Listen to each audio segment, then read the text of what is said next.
बॉलीवुड के मशहूर सिंगर उदित नारायण का काला सच। उदित नारायण का एक ऐसा काला राज जिससे आज उठेगा पर्दा।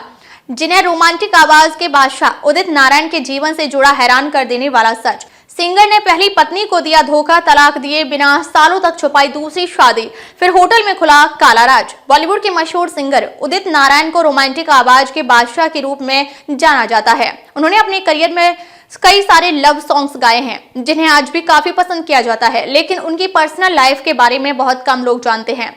उदित नारायण ने फिल्म कयामत से कयामत तक के गाने पापा कहते हैं से प्रसिद्धि प्राप्त हासिल की थी। यह गाना सुपर हिट हुआ और इसके साथ ही उन्हें अपना पहला फिल्म मेयर अवार्ड भी मिला। इसके बाद उनके लिए सफलता का सिलसिला जारी रहा और वह दिलों को छूने वाली आवाज के मालिक बन गए।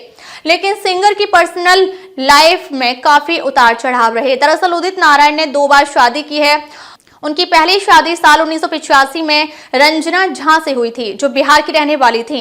उस समय उदित नारायण इंडस्ट्री में अपना सिक्का जमाने में लगे हुए थे, इसलिए उन्होंने पहली शादी और पत्नी पर ज्यादा ध्यान नहीं दिया।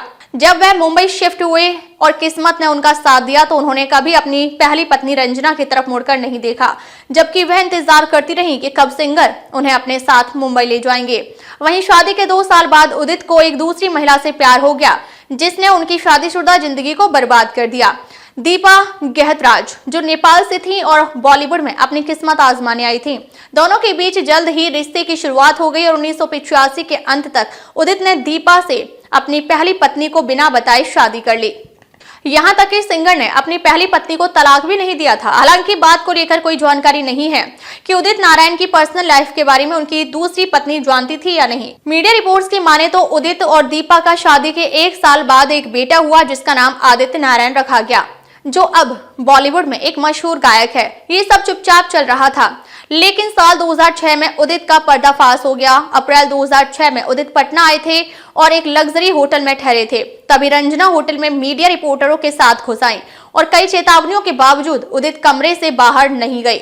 होटल में हंगामा मचाने के बाद रंजना ने दावा किया कि वह उदित की पहली पत्नी है और उसने उसे बिना तलाक दिए दूसरी शादी कर ली। रंजना ने कहा, मैं न्याय की मांग करने आई हूँ। उसने मुझे अपने दूसरे विवाह के बारे में छिपाकर रखा, अब मैं अपना हक लेने आई हूँ। जब रंजना से पूछा गया कि वह इतने सालों बाद यह मुद्दा क्यों उठा रही हैं, तो उन्होंने कहा कि जब भी उसने विवाह के बारे में सार्वजनिक रूप से बोलने की धमकी दी तो उसने मुझे आत्महत्या करने की धमकी दी। अब मुझे कोई डर नहीं है और मैं कानूनी रास्ता अपनाऊंगी। इसके बाद कई सालों तक कानूनी कार्रवाई चली। हालांकि बाद में दोनों का फाइनल तलाक हो गया।